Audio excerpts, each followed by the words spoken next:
Today, there are lots of topics that are worth debating, and I believe that my thesis is focused on this type of topic. My favorite language is Spanish, and as the English language, it allows me to interact with people from many different countries. The possibility of speaking the same language is the best manner to understand their lifestyle and thoughts. Thanks to this linguistic tool, I managed to explain in an exhaustive way what is happening in a wonderful nation that we all little know. More than 8,600 miles away from here, there is a beautiful land kissed by the tropical sun and cuddled by the Caribbean Sea, house of a proud and good-hearted people. It is called Venezuela. I decided to study and raise awareness about the major issues that afflict this amazing Latin American country. What do we know about Venezuela? We can imagine how incredibly clean its sea can be. We are conscious of its gorgeous beauty queens, and somebody probably knows that the gasoline price is ridiculously low. Is there something more? Or is it just a paradise with amazing beaches, stunning women, and cheap gasoline? Fortunately or unfortunately, it is not.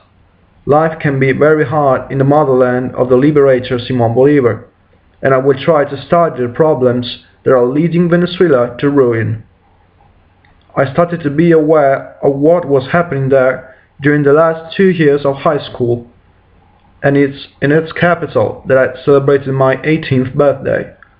The grim reality is that Caracas, as well as most sites in Venezuela, is completely wrecked by a great number of violent acts that often turn into murders.